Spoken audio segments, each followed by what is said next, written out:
Sanbonani, hello and welcome to the Rise and Thrive podcast sponsored by the EU delegation to Eswatini. I'm a survivor, he's a warrior. One day, Amelela tulisela mina nawasi hapa nilisika mbele.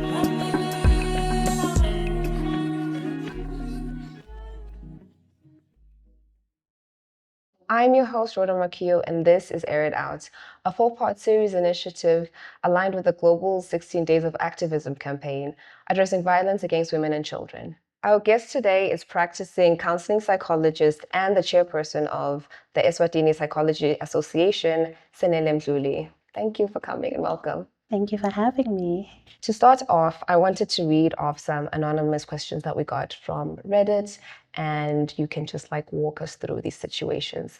They are around abusive situations, and you can just give us your feedback on them. Is that okay? Okay. A victim of sexual assault shared how when telling her mother about her birthday and Christmas were triggering because that was when the assaults happened. Her mother responded, "Do you ever think that talking about it all the time makes it worse for yourself?" What are your thoughts on this?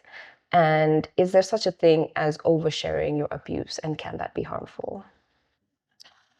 Okay. I think there's no such thing such as oversharing your abuse, because as long as a person feels triggered and overwhelmed, so they haven't really processed the emotional difficulty and the traumatic responses they are experiencing, they will keep being, their mind will still remain there, at that place of trauma. So I think it's about contextualizing, because we obviously heal, people recover and they get better when they share their pain and their difficulties over traumatic experiences in spaces that are emotionally safe, where they feel affirmed, and where they're able to move past it emotionally. But also sometimes that sharing sometimes happens in environments that is not always conducive, and then the person gets re-traumatized by resharing that experience. Okay, so one would assume that a mother would be a safe space. So do you have any advice of a better approach from that parent to the child in that situation? I think it would really be helpful, because sometimes even for a parent to know that your child has experienced sexual assault, maybe in the home, without you always being aware of it, sometimes it can be overwhelming for the parent, and they need to work through sometimes their own secondary traumatization, because sometimes they might want it can be accompanied by guilt and I should have known better, I should have seen something's happening to my child. So it's also sometimes they can unconsciously be trying to minimize the impact that it has had on their child, because they need to also feel as though, my child is fine, or they can't accept the reality of what has happened. So I would also suggest to parents, if they feel overwhelmed, obviously to get external support for themselves. How do I support my child? They've gone through this, and then also to have that outlet of allowing the child to seek professional help if they are not recovering well. Yeah, I do think that, sometimes support systems forget that they can also share in the trauma that they maybe didn't directly experience, but it can still affect them. So thank you for that. Our second question is, will therapy heal my trauma? I think therapy is part of the process of healing. It's not the only solution. So we need to contextualize. Oh, yes. Evidence and research shows that trauma debriefing after traumatic incidences that happen to us, such as with sexual violence, that if we get support, it actually minimizes the impact of the trauma complicating and people developing mental health disorders at a later stage, because it helps to restore their psychological coping mechanisms. And sometimes when there's more complex and long-term issues that have taken place prior to a trauma, long-term psychotherapeutic work is actually then more conducive and definitely helpful. But it is not the only answer. Much as healing also happens in the state of community. Is your community supportive? Justice is another part of healing, because people start to feel safe again when they see often that if I want to see consequences for what has taken place, happened to me, that's been a violation. It's part of that process of seeing it through. So there are different components to healing, And I suppose it is about, the individual work. Therapy is part of it, trauma debriefing is part of it, but also is the community conducive and supportive for people who are survivors of sexual violence? Right, because your environment has to be safe again for you to now go through the steps of healing. Yes, judgment, stigmatization, those are all the other things that then become barriers to healing. Question 3. I'm listening to the book, The Body Keeps Score, Brain, Mind, and the Body in the Healing of Trauma. And as I hear about the way trauma affects development in children, I can't help but feel like trauma is the paved path that I've walked my entire life. I look back at the person that I was when I was younger, and I can see how the trauma molded me to act out, pleading for help but never getting it. I was so angry, but because of the avoidance and dissociation, I didn't know what I was angry at. I don't know when the anger actually went away, but thankfully it did. Even at the present, I see how the trauma has molded my relationships to be one of appeasement to avoid conflict at all costs. It's a weird feeling where right now I feel like I don't really know myself. I've basically numbed myself over the past 30 years, and I didn't know the person underneath the trauma ever because it happened to me so young and I waited so long to get help. Who am I going to be on the other side of this? So, do you have any advice for people that take many, many years to seek help with their trauma and speak out about the trauma? Absolutely, I applaud them because it's never too late to start healing.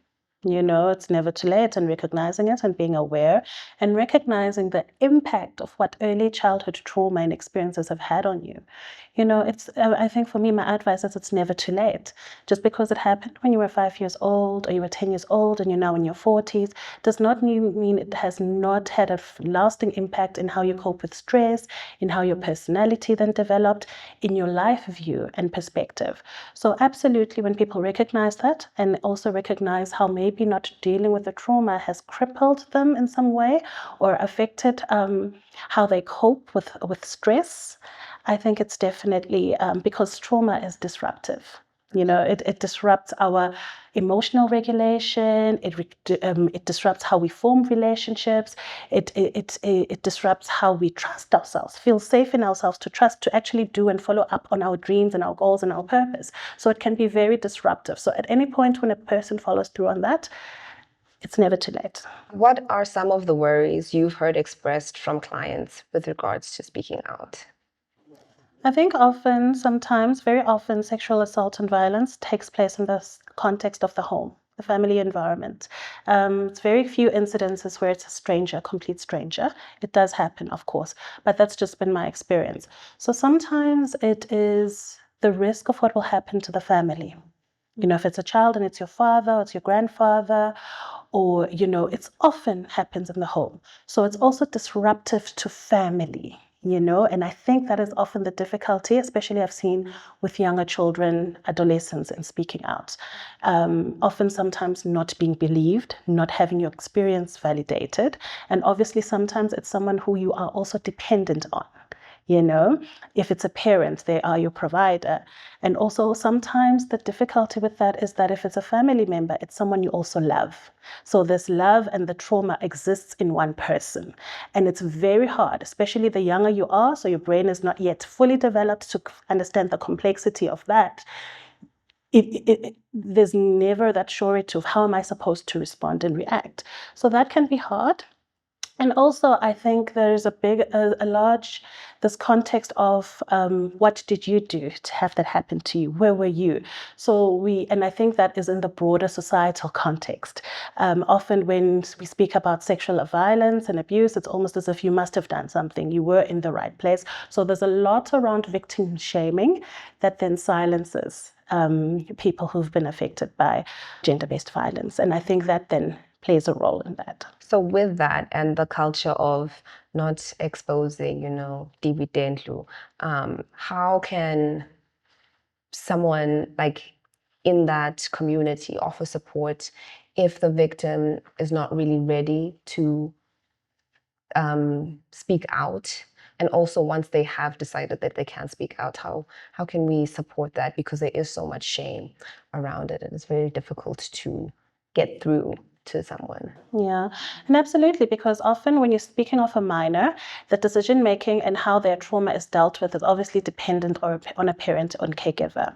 You know, how does the person, if the abuse is happening from this parent or someone, a member of the family, how do the people who are responsible for that child then respond? So it's about capacitating them to be able to support in that context if someone is not ready, because then that is how it will protect the child. You know, I think that is usually quite important.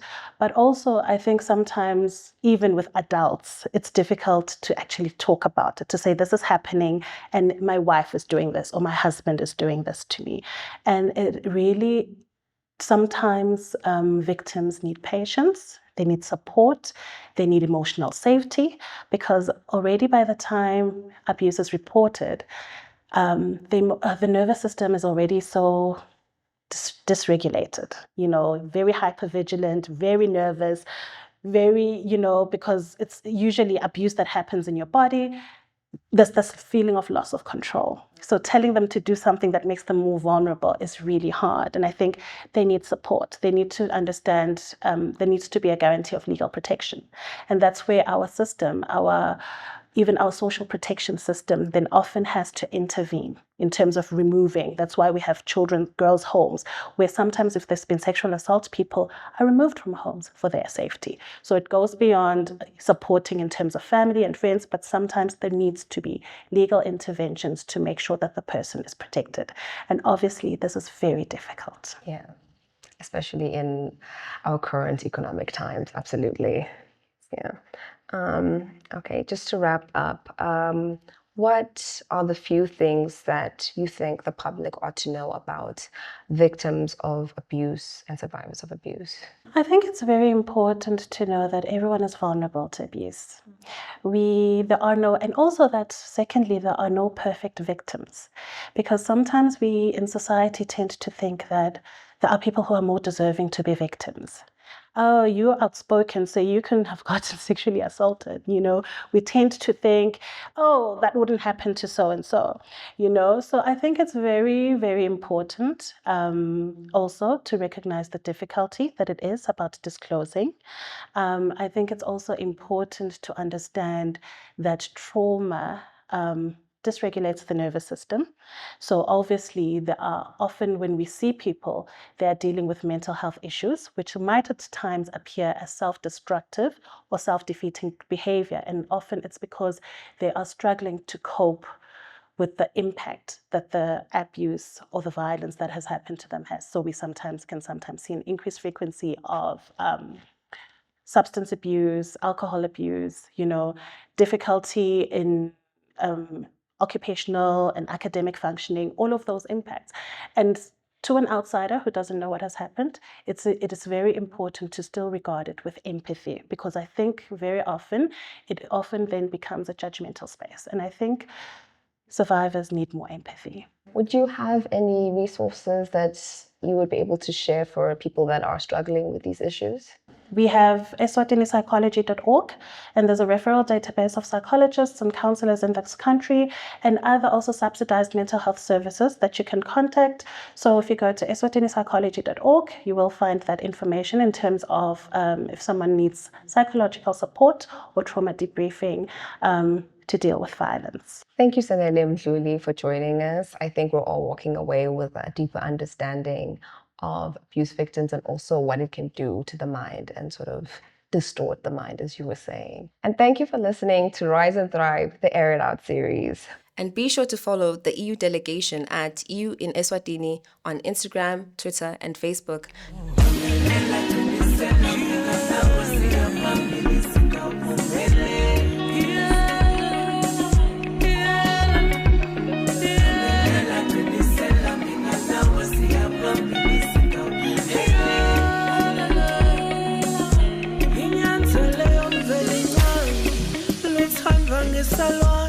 Kubuhlungu enhlitiyweni sengiyawuthebula emave ngetinyembeti inyanza leyo bo inyanza leyo wesomandla vule emehlo mtoto wami piloga upelelila vuga kawega tuyimbokoto vuga kawega tuyimbokoto